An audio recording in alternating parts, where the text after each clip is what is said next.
And who knows, I just with our public comment. So during this opportunity for you all to make comments to us, you have 4 minutes, and we look forward to hearing what you have to say. Lisa, our first speaker.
It's going to be Bev, myself, and Michelle.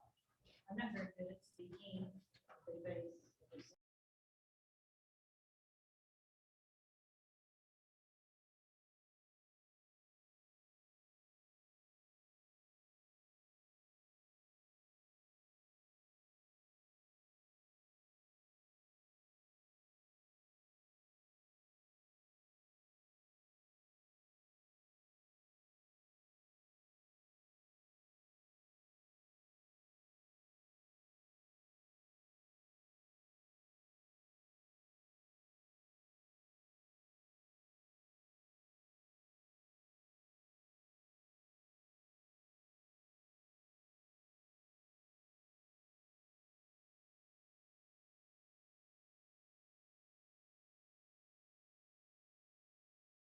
we started at the top.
All right, it is 6 o'clock, so I will call this meeting to order. I want to welcome everyone. Thank you for being here. And I want to just give an update on closed session. We met in closed session conference labor negotiator Lisa Davis regarding the California School Employees Association and its Chapter 240 pursuant to Government Code 54957.6, and no action was taken. We conferenced with labor negotiator Leader Davis regarding the Lakeside Teachers Association pursuant to Government Code 54957.6, and no action was taken. And public employee discipline dismissal release pursuant to Government Code 54957. I have to read the reporting out language. Pursuant to Education Code Section 44951, the board unanimously took action to rescind the notice certificated employee ID number 641706, that they will be released from their administrative assignment at the end of 2021-22 school year, and to direct that the employee be timely issued notice of the board's decision and their assignment for the 22-23 school year. And we had public employee evaluation superintendent pursuant to Government Code 54957. No action was taken, and the board will be returning to closed session at the conclusion of our open meeting. Okay, now, Pledge of Allegiance will be led by Mr. Kuiper from Lemoncrest and the Lemoncrest Lions.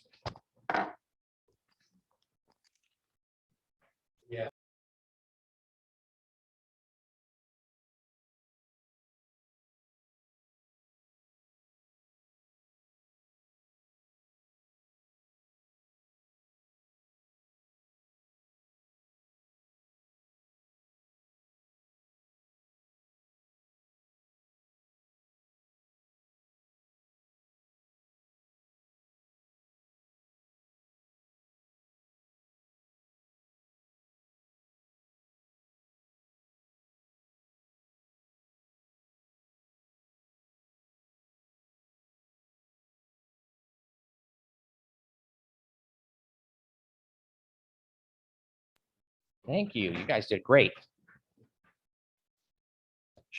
All right, Mr. Kuiper, we will hear from you, sir. Good evening, President.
Okay, we know that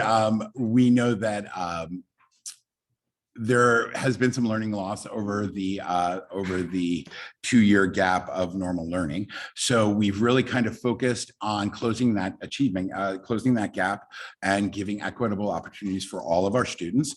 And we've academically kind of started to build up two separate learning programs. We have started working with expeditionary learning, which is a project-based learning component, and it is now rooted in ELA, English Language Arts, and it is really about looking at highly engaging and interesting concepts and teaching through those to engage our kids and make sure that they are digging deep and getting standards-based education, but making it more relevant to them and having them apply it to the real world. What we have seen is high levels of engagement at Lemoncrest on our expeditionary learning track, as well as deeper understanding of standards and final work products that are really their best work. So it's really been a very interesting first year for us. We do have expeditionary learning classroom at each one of our grade levels.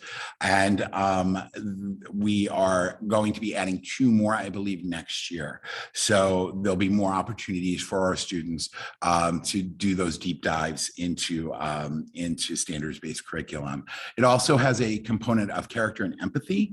So it is teaching our kids to really put themselves in other people's shoes and give back to the community and really make that connection with the community. So that's been wonderful as well. We've had 4 or 5 large culminating projects and events. One shout out is we had our 5th grade classroom, their first unit was the rainforest. And instead of doing a nonfiction report or a research report, they were tasked to write a chapter out of a novel, a fictional novel about the rainforest. And I sat and I was just, my mouth was agape. They did such an absolutely amazing job. We had kindergartners that designed games and had to present to teach their peers and other grade levels how to play those games and played them with them. We've had dinosaur digs where they learned about fossils, our 2nd graders. So it's really been a wonderful, wonderful opportunity for our children. And it's really rooted itself this year, and I'm very, very excited to watch it grow. The second learning platform that we have been working toward is our alignment and calibration work. That actually we have made sure that our alignment and calibration work and our expeditionary learning work is aligned and the standards do match up so that everybody is getting the same standards at the same time and that there's mastery going on. This alignment and calibration work is actually district-wide, and we've worked really hard as a district team to create frameworks and roadmaps of what that learning will look like and how it links up with the Common Core state standards. We've been working with anyone that's not doing expeditionary learning this year has been working on the alignment and calibration work, and it's really worked out very, very well on the campus. It gives opportunity for a pacing guide and make sure that no child is missing standards. So we're giving those equitable opportunities to our kids at Lemoncrest. So something that we're really, really proud of at Lemoncrest is we use NWEA MAP, which is a nationwide standards-based test. So it's normed nationally, and we take it 3 times a year. We take it in fall. The entire district takes it fall, winter, and spring, and we use our fall scores to kind of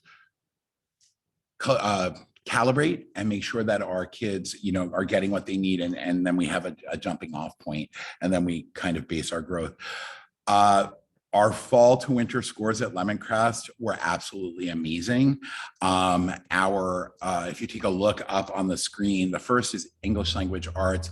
The national growth norm is the gold diamonds that are across the center. Lemoncrest's second and third grade grew 98 and 99% above the national norm.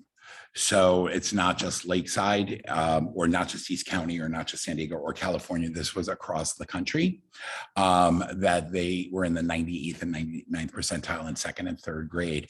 Our fifth graders and fourth graders are just grazing the national norm.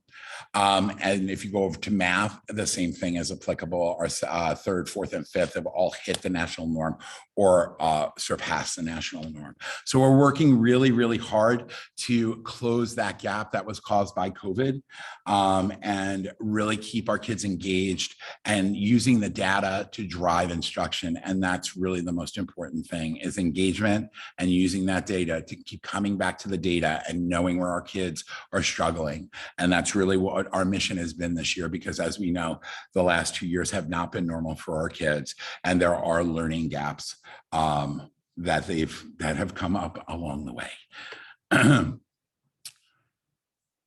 Okay, so one of the strategies that we put in place is our learning loss mitigation, which is our intervention block. We started off working with our primary kids because what we were noticing is that our primary kids really, their foundation wasn't as solid as our upper grade kids, and that there was really an achievement. The achievement gap was really showing itself between first, second grade. And those, we all know those are the foundational building blocks for reading, especially phonics, phonemic awareness. So we started working with targeted standard support, and we started using different processes, procedures, and different systems. And what we've noticed is that although the targeted direction, the targeted instruction for phonics and phonemic awareness has helped quite a bit, it's a balanced literacy kind of approach that really works. So what we're noticing even with our upper grades is that the phonics and phonemic awareness is really important, but also a time to read during intervention, actually read material, read books, read literature is what's really kind of boosting up now our upper grade kids. So it's really worked well. And I'm very, very excited that the district has chosen to follow through with the learning loss mitigation system. This probably, our social emotional learning, along with academics, this has probably been our biggest hill to climb, our mountain to climb, and to win. The past 2 years, again, not only has affected and impacted children academically, it has seriously impacted our children social emotionally. We were just getting ready for CASP today, and we did training, and the CASP is the state test that it is the stick in which we are measured by, and nobody really likes to have to take the CASP, but it is something we need to do. I realized that our kids that are taking the CASP this year, all of our kids have never taken it before. Fifth graders, fourth graders, and third graders have never taken this test before. And so that lends itself, that's a test, that's an isolated instance, that lends itself to everything else that these kids have not experienced firsthand. And whether it be in a school setting, a social setting, home setting, neighborhood setting. So we've really amped up our social emotional learning, and we've really targeted it. We follow the responsive classroom philosophy, which is always been rooted in empathy, kindness, and we've really worked hard over the 4 years that I've been there. And my team has been absolutely amazing. Teachers, parents, students, they've all really latched onto it. And it's rooted in teaching children to care. We do morning meetings, daily morning meetings with all grade levels. We've worked on actually we did a fifth grade, Patrick and Lauren, we did a whole fifth grade morning meeting, which was absolutely wonderful. It was a lot of fun to have the kids out there all together to kind of share. And I'm hoping that either by the end of this year or by the beginning of next year that we'll be doing a monthly school-wide morning meetings where all the kids, primary and upper grade, are together, and we do them outside on Southfield, and they're a lot of fun. And it's just it's so impressive to me to watch fifth and fourth graders really kind of take the younger ones by the hand and kind of guide them through it. I have an amazing counselor. And I'll give her a shout out in a little bit, but she has put in some tier 2 interventions that are absolutely amazing. Check in, check out, where every student that does have a little bit more of a need, a social emotional need, gets to check in and check out with their own personal person, and they grow that relationship with them. We also, we do mediation, conflict resolution, and students can refer themselves if they're having issues that they'd like to talk with an adult about. It's really important to me that discipline, we move away from punitive discipline. It doesn't work. And there are things that we have to be a little bit, we have to hold kids accountable, but it's really important that kids know why they made bad choices and how they can make good choices.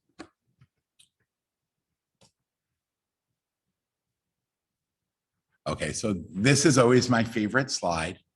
I love my staff. They're absolutely, absolutely wonderful. They have been such my rock through the entire pandemic, but they've been our school communities rock as well. Our kids rock, our parents rock.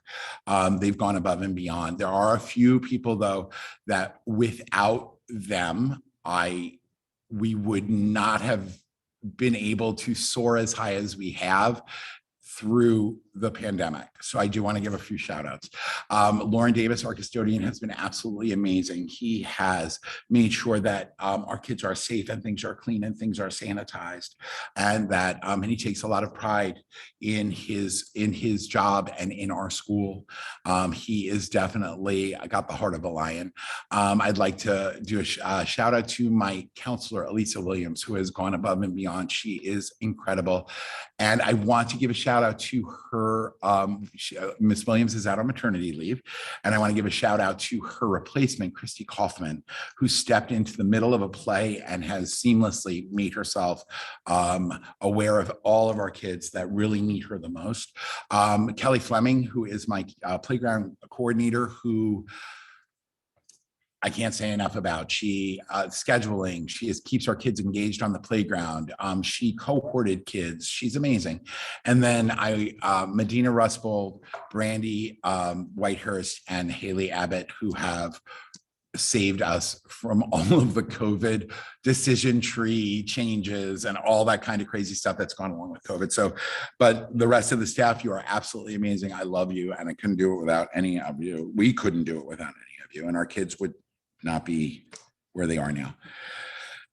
So I want to end on a really cool note. This is our newest celebrity. This is Mickey, our service dog. He is our therapy dog. He is not a service dog. He's a therapy dog. I am so fortunate to have Bree Long as my school psychologist. And Bree is in the service dog game, I guess you would say. And she came to me with an idea last year that she had this service dog and she was training him and she was certifying him.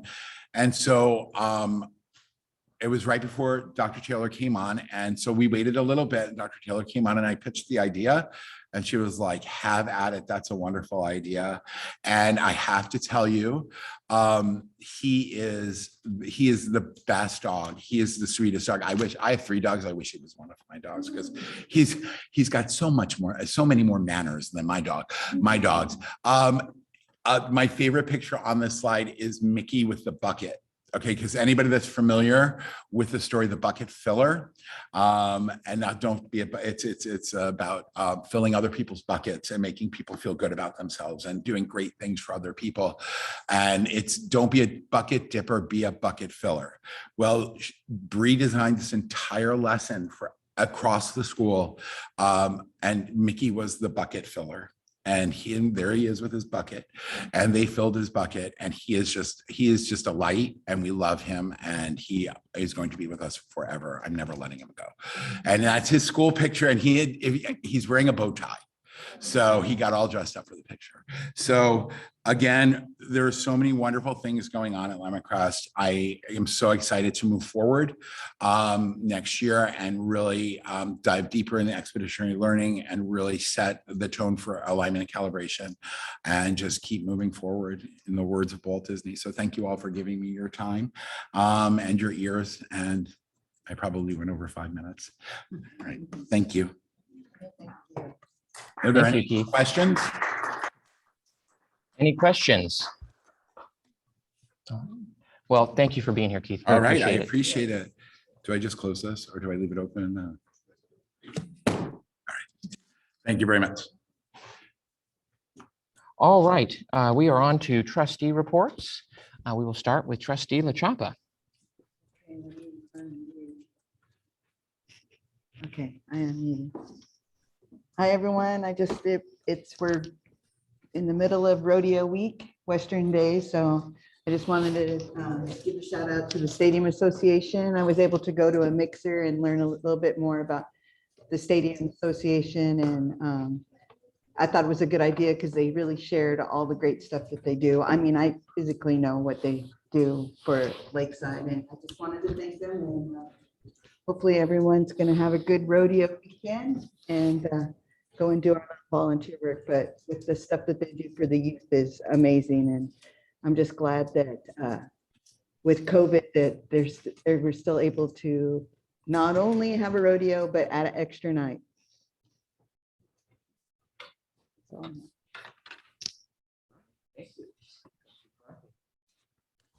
I want to welcome everyone back from spring break. I hope everybody had a phenomenal time. For those of you who had the time off, I hope that you had a great vacation and are ready to forge forward in the last 8 weeks. The rodeo is an exciting time around here, and I'm excited to usher and to help out where I can. And I wish the rodeo great success, because that means great success for the funds for our students. Thank you. Excellent. Trustee Wiseman. Okay, well, I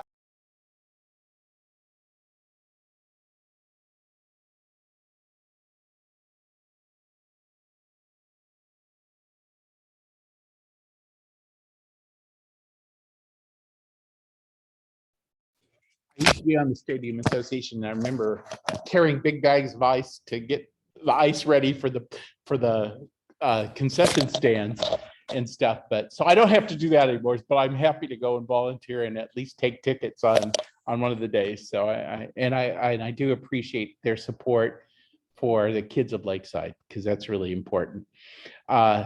I wanted to mention the ribbon cutting events. I attended 3 of them. I enjoyed attending all 3 at Lindo Park. Saw their beautiful auditorium and cafeteria, and Lakeside Farms, their new office. That looks like a little farmhouse. It was really cool. And of course, TDS, because my heart goes out to them, because I spent 24 years of my life there. All the facilities were totally beautiful. I want to thank the Lakeside citizens for helping support those bond measures that help build these great facilities for our kids. Also, it was really fun seeing former staff members at Lindo Park that when I was a teacher here, they were teachers. And also thanks and the teachers that I taught with and learned from when I taught at TDS when I was a youngster many years ago. And so, and also it was really cool to see former board members, Twyla, Gila, and Kevin, who's and Steve Happick, our former superintendent, it's kind of their vision, helped guide these bond initiatives and help build the things for the kids. So they were there to see their vision come to fruition. So it was really kind of cool. And so, like I said, I got to really kind of reminisce with a lot of the teachers that I worked with in the 80s. TDS celebrated its 50th year. So it opened in 72, And here it's 2022, and a lot of the original teachers were there for the thing. We went to lunch after, and it was nice catching up with them. But I was really happy to see that the gymnasium, and thanks to the board members for supporting the dedication to the memory of Ed Curtis, one of the original teachers at TDS, who his dream as a PE teacher and coach in Lakeside was to have a gymnasium for the kids. It's beautiful. If you haven't been there, go see the gymnasium. It's beautiful. And thanks to Todd and all the guys for getting all those facilities and overseeing the work. It really is important. The last thing being the science in me, tomorrow is Earth Day. So I appreciate all the efforts the district's making to support Earth Day, reduce, reuse, and recycling, but it's kind of cool to hear Keith talk about kids learning, expeditionary learning, rainforest, which is so important to us to supply oxygen to us, all of us, in this global world that we're all in. And so it's kind of cool to remind us that, Earth Day and all the things we need to do to save energy. So, and that's it. Excellent. Thank you. Trustee Hofer Moyer. Thank you. I just wanted to take a moment to recognize our current and alumni of our FFA and AG program. They went a couple weeks ago to the state conference up in Sacramento. They had an amazing time, but besides that, 2 of our current members competed in the Creed contest, as well as a bunch of our alumni competed in the agri-science and the parliamentary procedure and speaking engagements. And in the end, they came back with numerous state championships, as well as overall state champions as well. And during some of the closing statements over the last couple nights, both the president of the FFA for the state and the vice president both brought up students from our FFA program at the middle school and talked about our program and what an amazing program it is, and how the leadership of our kids and really how resilient our students are. And it was just to watch was just amazing, and they just performed so well. And so I'm really excited to see how that continues to grow, because some of the agri-science projects that won were ones that they started during our middle school program that they've been working on these years. And now they're taking it to the nationals to compete in the national conference in October. So I just wanted to take a minute to recognize those students. Excellent. Thank you. And what Laura is not mentioning is that her son also participated in the state as well. So congrats to you. Well, the problem of going last is that everybody said everything I was going to say. A couple things I do want to say is that the ribbon cuttings were just fantastic. And it was so nice to see so many former superintendents, school board members, teachers, particularly at TDS. I got to see some of my old teachers who decided to come and be there, which was really cool. And I found my yearbook and I showed everyone my picture, and I haven't changed much. But it was great to be there and see just all of our projects. I want to thank the staff for putting them together. That's a lot of behind the scenes work for us to go show up and then cut the ribbons. So I want to thank all the staff for that. I also am excited about rodeo this week. I'll be there on Friday night volunteering and Saturday night for fun. And then I also heard though today that we need some banner carriers for the parade. And so if any students are interested, they can also get credit, I believe, for that, I heard. So reach out to the chamber if there's anyone interested for that. And then the other thing I did since the last board meeting is I had a great meeting with some chamber folks and the AGC, the Associated General Contractors, to talk about workforce development and to talk a little bit about a partnership maybe between AGC and some of our local community groups about how to create better pathways for our students to go into careers and not necessarily always just focus on four-year university. So I think that was a great opportunity. We'll see what happens with it. And then just a couple things from the legislative side. Interestingly, the California School Board Association did not renew its charter with the National School Boards Association, which is sort of interesting.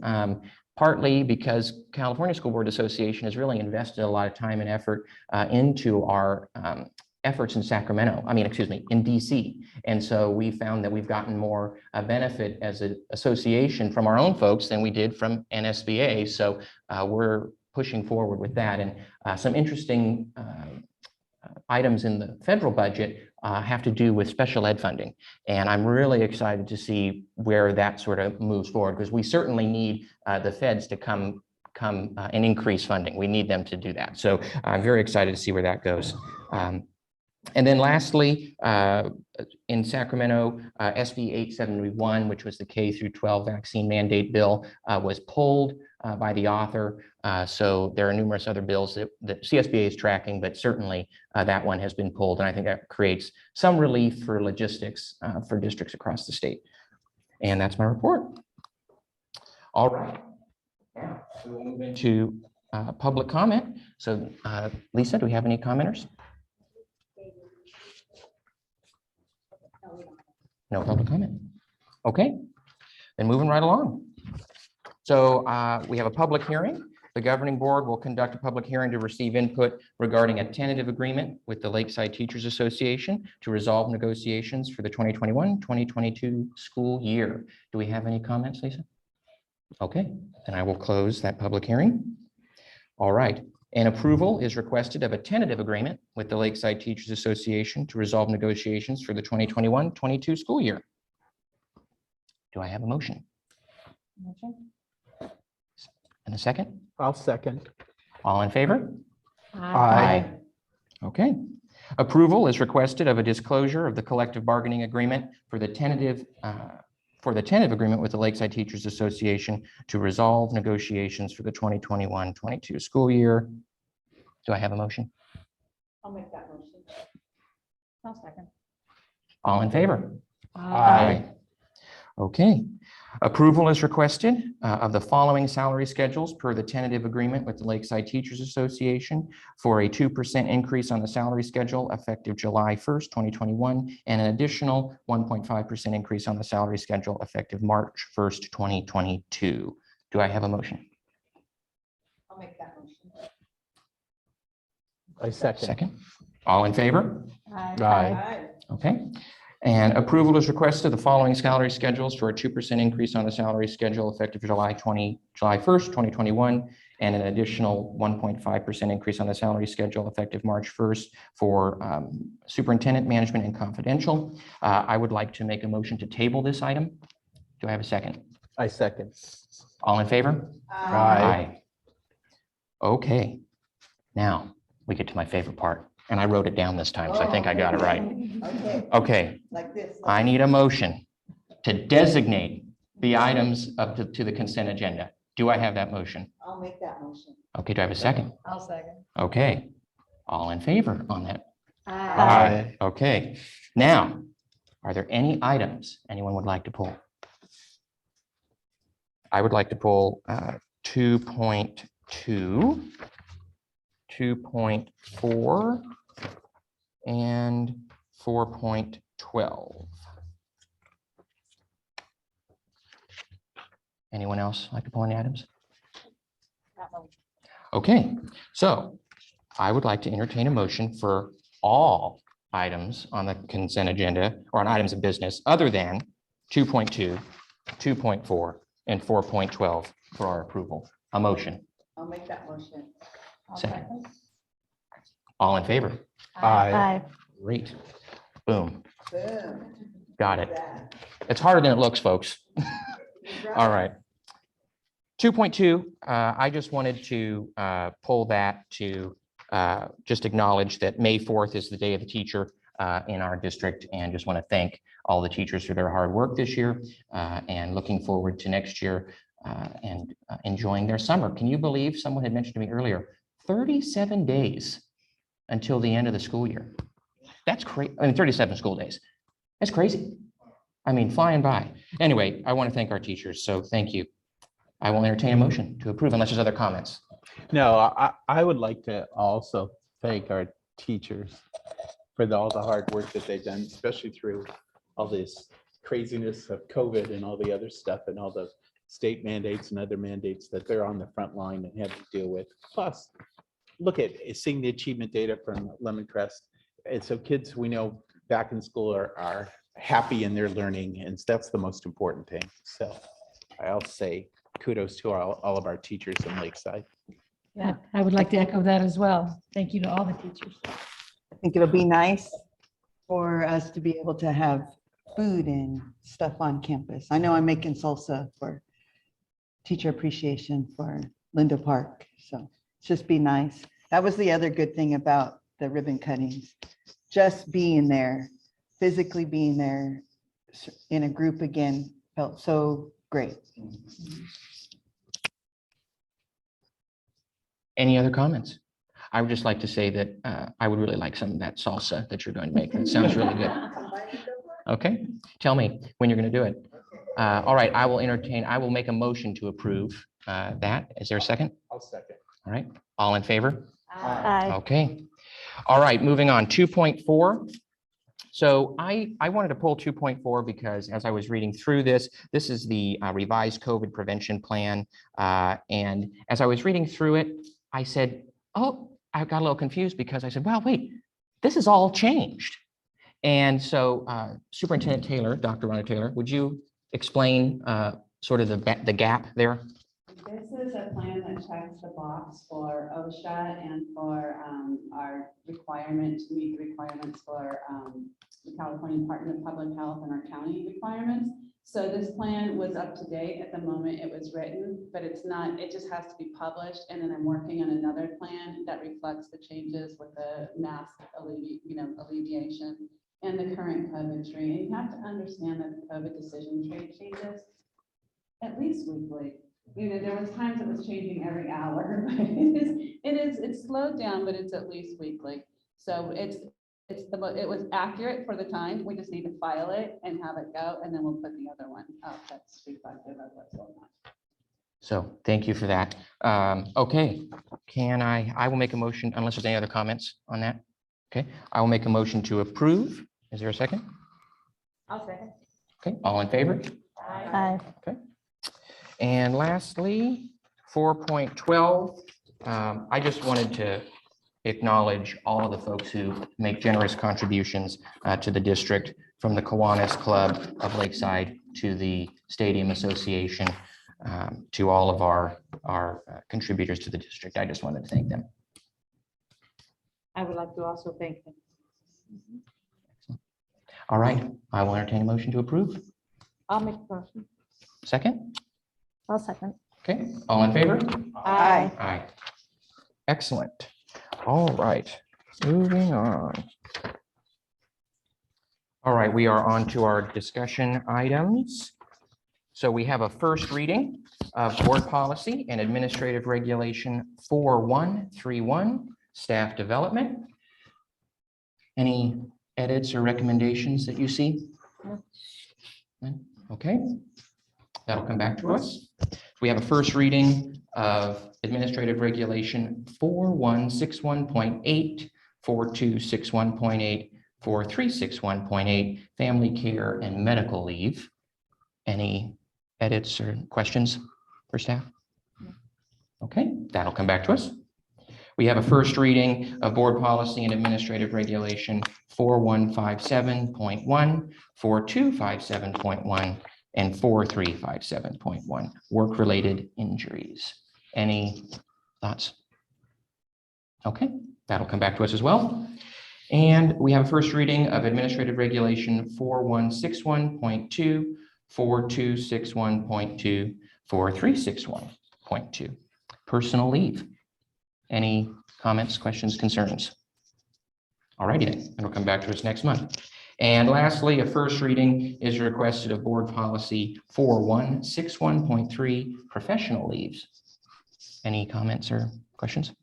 All righty then, that will come back to us. And I would just like the members of the public to know that while it was quick to get through those, it was a long time reading them. Like 500 pages. Yes. So, excellent. All right, we're on to our enrollment report. What happened? We've lost 50 kids. Well, yep. No, just get my, Down.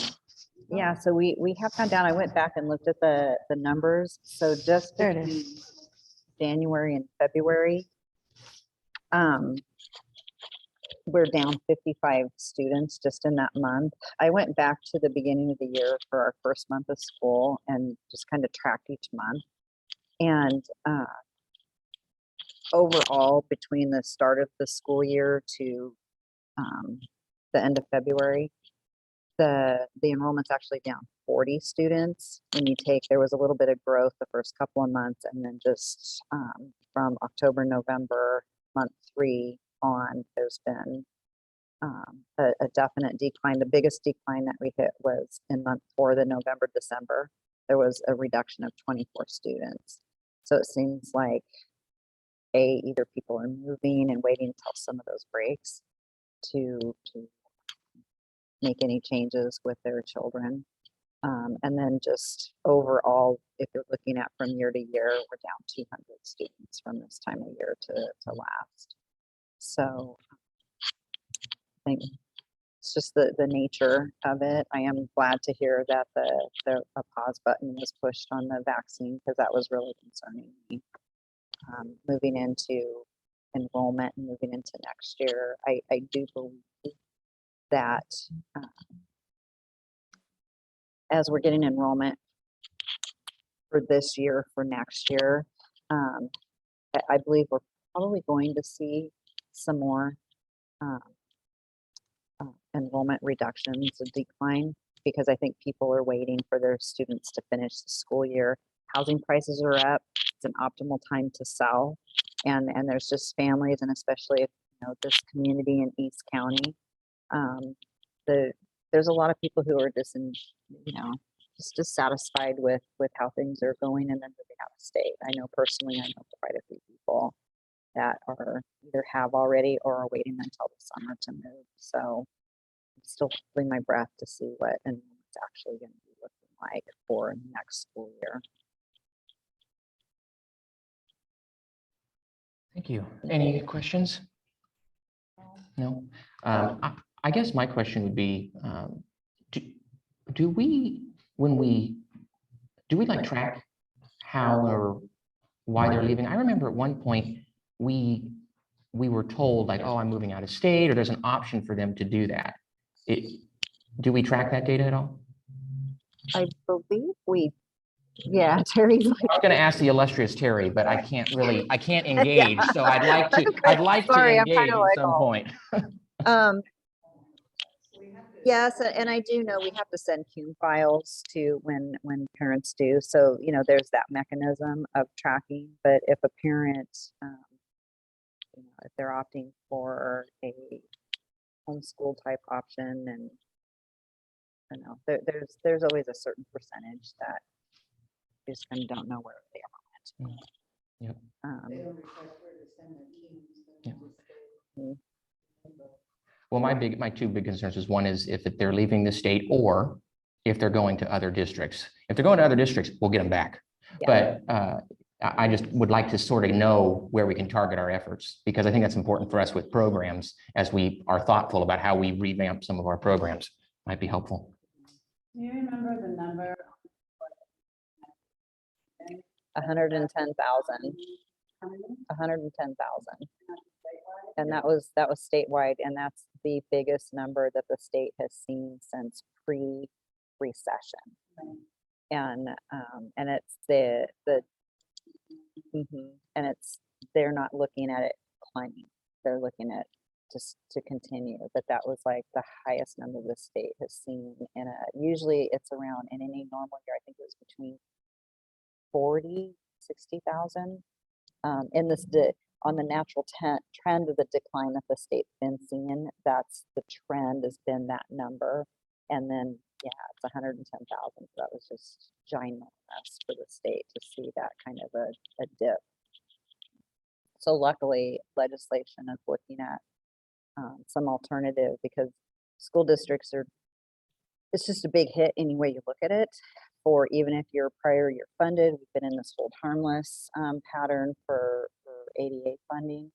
That's coming to an end. And so the legislators know how important it is for districts, unless the state wants to take over every single district in the state because they can't operate and have no more funds.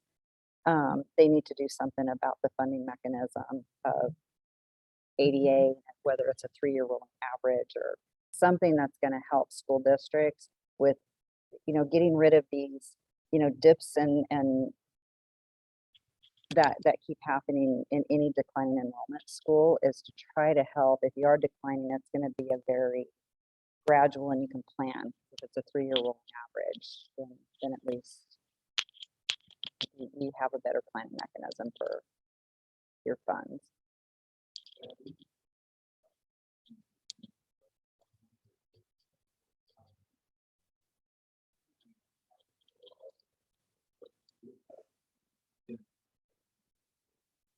Mhm.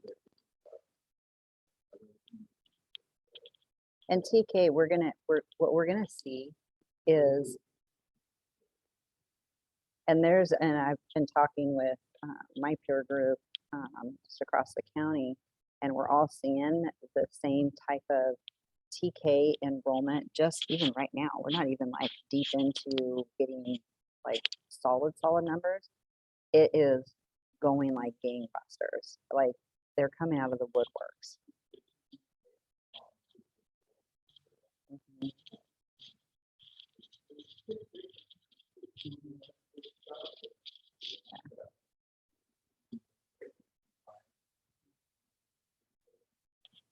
I think we're going to, we were just talking about this the other day though, is because it's over the next few years, it's, TK gets implemented this first year and then it rolls out, moving those ages back it's like every 2 or 3 months, it's cumulative. And so it's like, I personally feel, and I'll be on record, I think this first year, we're going to see a big bubble. And then as those cumulative months and those grades, then they'll kind of, flatten out a little bit. But this first year is going to be a very big year. But I also think it's going to be an anomaly in our enrollment. As you see the enrollment roll through the school district and the grades, you're going to see the bubble roll through. So, and sometimes that becomes problematic. We expected maybe 2 additional classes with this. It's a 2-month, I believe, window that we built, and we have 4 now. And so that's a blessing, but then it's like we're getting nervous about space. Yeah.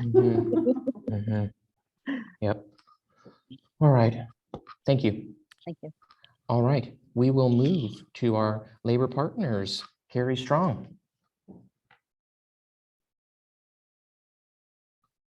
Is she here? Okay. Hi, I'm just making sure everything's connected. How are Hi, you Carrie. all? Hi, thank you. Oh my goodness, you were right, Andrew. I think it's like 37 days left. It just, when you think of it that way, it feels like, oh my goodness, we have a lot to do in such a little amount of time. So we're all back from spring break, and I hope that, like you said, everybody got to get rested and as best we can. And I know plenty of teachers were resting, but also computer working and planning and prepping over their break, because they do that sometimes, but it's always a little bit different when you can do that, with your feet up and your flip-flops on rather than crammed in after school. So so it is. I also wanted to say that I wanted to point out, as Mr. Craver mentioned in his school presentation, state testing is rapidly approaching, and all our teachers have been gearing up for that since before spring break with, getting trained and making sure we have all of our logins and things in place. And thank you, Ed Services, for the work that you've been doing on trying to prep people for that. And as Keith pointed out, our 3rd through 5th graders have never taken this test before. And our 6th graders, I believe, took it one time when they were in 3rd grade. So basically never, right? I mean, that's a long time of space in between. And, as adults who might be on the outside of education, I think the communities can kind of gloss over how testing actually impacts our students. As educators and people who are in this, regularly, we definitely know firsthand how the wide variety of reactions that students can have pre-testing and during testing. And it's tough on even the best test takers. And I just wanted to say our staff has been doing such an excellent job in making this, lead up to this a positive experience as possible. I want to acknowledge the above and beyond efforts that our teachers and counselors are doing into, checking in and just trying to really reduce the stress on the students as possible, and making it as a fun experience as testing could be, right? It's also kind of stressful for our teachers. We try not to focus too much on test scores, and especially this year, knowing, the growth that we've seen in our students just from the beginning of the school year sometimes doesn't reflect on a state test, but we know that that's there, but it's still that little, we're still doing the testing. So that kind of looms over us a little bit. Another layer to that is that our teachers are busy reviewing and prepping, not just the students, but all the students' devices in order to be able to administer the CASP test. So I also wanted to give a shout out to Stephanie Jakes and Ed Services for the multi-step, multi-page cheat sheet that they sent out to everybody. That walked everybody through how to set up and prepare the iPads to take a test, because we think, oh, the kids get on the iPad and they take the test. Not exactly. Yes, they do, but there's a bunch of settings that have to be adjusted on their iPads. I think there was a network reset. There's a new Wi-Fi reset that people had to do. There's Safari settings that had to be reset, and 72, I think if I counted right, toggle buttons had to get switched off in order to make sure that the app doesn't glitch during testing. So it takes a lot of time, and people have been really, working on that. And especially with the younger kids, you can't just kind of put those steps up and let the kids do it. It turns into like a classroom disaster. So it's really better a small group or one-on-one to fix this. And hopefully Apple's not going to push out any kind of update that's going to require us to repeat the situation like the morning that testing starts, but we don't have control over that. So if that happens, we'll roll with it. We'll make it work like we always do. But I just wanted to share that just so that, as you're out and you're talking to people and you see, it's just an example of all the big things that happen behind the scenes of our district that make the big show when our kids are in front of us and doing something actually happen. And there's things like that going on all the time in our district at all different levels and all different departments. And so I just wanted to give that acknowledgement to all that hard work that everybody's been doing, and also say thank you for approving the agreement that LTA and the district came to in our tentative agreement. Thank you for putting that through I'm tongue-tied at the moment. Thank you for putting that through and approving that.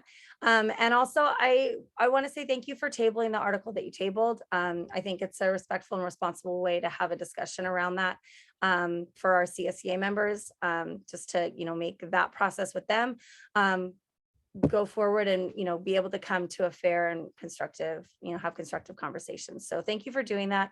I know that's not always easy, but I appreciate that as a CSEA union sibling. So thank you so much for your time tonight. And that's all I have for you. Thank you. Thanks, Carrie. All right, Mr. Myers.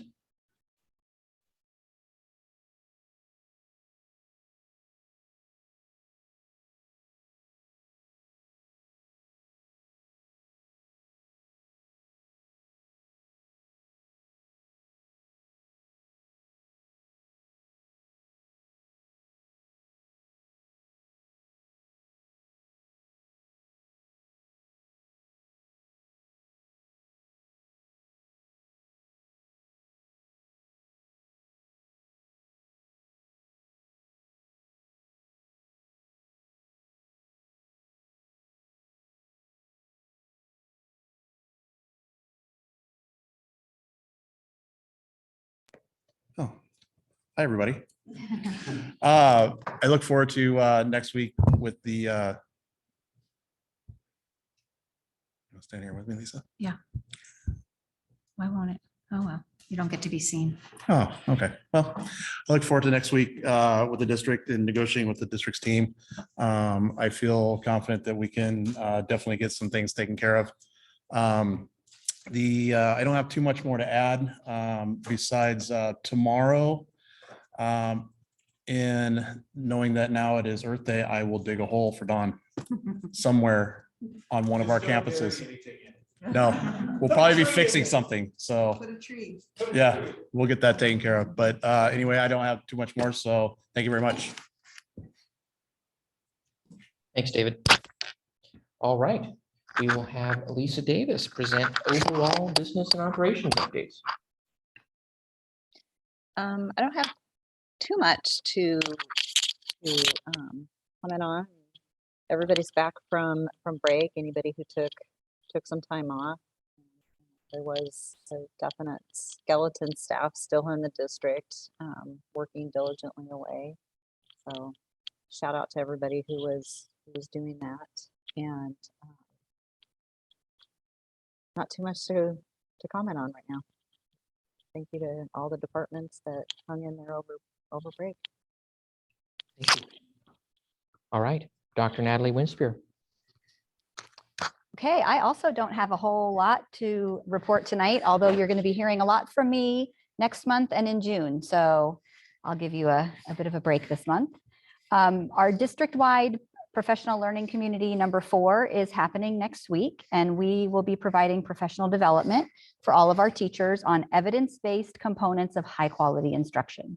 So this professional development will dovetail perfectly with the work that we've been doing around alignment and calibration. And with all of the groups that we've been meeting with and getting input, the input that we received is that it's really important for us not only to be on the same page about our standards and our frameworks, but to also be on the same page about what are those high leverage instructional practices that we should all be implementing through the standards. So we're going to get all on the same page about that on district-wide PLC number 4, which will set us up perfectly to move into our alignment and calibration work over the summer and then continue that work into next school year. We also are working right now on bringing some summer learning opportunities to our teachers. We have educator effectiveness funds, which is a unique opportunity that we don't often have to provide some additional professional development and pay staff to attend. So a couple of the things that we're working on this summer is bringing Grace Dearborn back. You may remember that name. She has come and provided a lot of professional development in our district over the years, but normally she comes on a PD day and does about a 3-hour session. But we're going to be able to bring her for a 3-day institute. And we're also going to be opening that to our classified staff who work with students because her message is very research-based and very grounded in relationships with students. And it's really relevant for anyone who's working with students, whether it's in the classroom or outside of the classroom. So we're going to open that up to as many people as we possibly can so that, again, we have alignment across the district around the strategies that we're using to encourage positive behavior across the district. We're also looking at bringing a trauma-informed institute to our teachers in August so that they can return a couple of days early and get some professional development from the experts at the County Office of Education, because what we are seeing are more and more students who are having behavioral challenges that are a result of trauma. So we think it's also really important for our staff to just understand trauma and how to respond to students who are exhibiting problem behaviors as a result of that. So we're trying to just hit it from every possible angle. And then we are going to also do our 3 days of alignment and calibration work with our teachers that we were planning on doing all along. So it's just going to, that I think adds up to about 8 additional days of work or professional development that our teachers will be able to engage in this summer. So I'm super excited about that because we really struggle with enough time to do the PD that we want to do for all of our teachers. Our gate testing, which I've been reporting to you on monthly, is done and we have our scores. Last month I reported we were finished, but we were waiting for scores. We now have scores. We are working on getting letters out to families ASAP. Our LTAC testing is so close to being completed. So I will let you guys know when we are done with that, hopefully at our next board meeting. As you've heard, testing starts next week. Our schools are gearing up. They're doing all sorts of things, as you heard from Carrie Strong, to get our technology ready. We're working on making sure we have support teams out at our sites on the first day that they're starting testing. So we've created a schedule district-wide of when everyone is starting to make sure we can have support out at every single school with technology. And that CASP testing is going to go through May. So we've got different schools starting on different schedules. And then we've got time for makeups for any students who missed the original testing day. So we will be starting next week and going all the way through the end of May. And we're also working diligently right now on getting our LCAP completed for next school year. So in June, we will have an opportunity to have a lengthy report from me about the LCAP, and hopefully you all can approve it. That's it for me. Thank you so much. Appreciate it. Any questions? Okay. Oh. I wanted to ask next week, what day is the PLC day on? District-wide PLC is on Wednesday from 2 to 3:30. 2 to 3:30, and are people all collected in one spot, or are they at sites? We're going to do it by Zoom, Zoom. and we're encouraging grade level teams to watch together, because our presenter from the county is going to be providing some opportunities for teams to talk about those instructional practices and talk about how they can infuse them into some of their lesson planning. So if you are interested in participating, I can send you the Zoom link. Yeah, that'd be great. I'd like to see what's going on. Okay, thanks. I'd like to. Okay, I'll send it to all of you. Okay, thanks. All righty. Dr. Rhonda Taylor, closing comments. I just wanted to thank Mr. Piper for his presentation today and for the beautiful artwork that we see in the boardroom. I really love the wings. Everybody's been standing in front of the wings, and those are so much fun. But I just want to thank campus and the expeditionary program. And the kids are so engaged and so motivated and willing to share. I'm just a stranger walking into their classroom, and I'm asking, what are you doing? Oh, hey, look at this. You know, they're really excited and willing to share.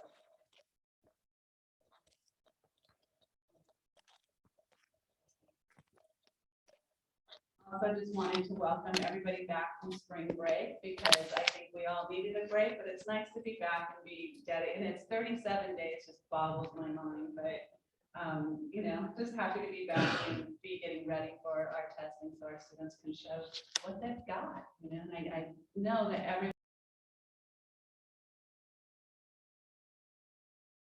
just, they're right.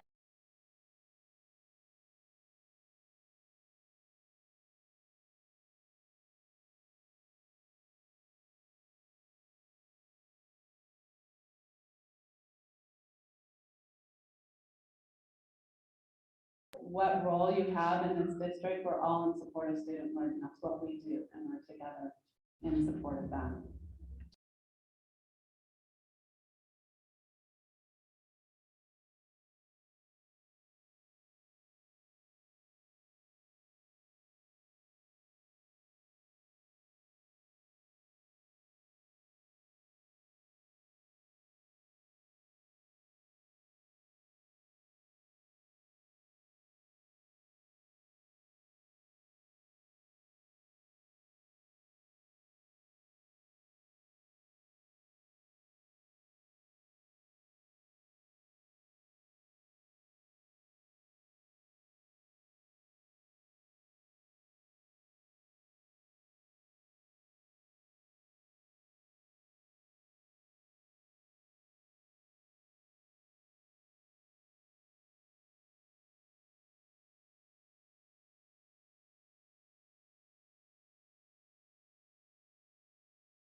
All right, thank you. And now that concludes our open session. The board will now return to closed session.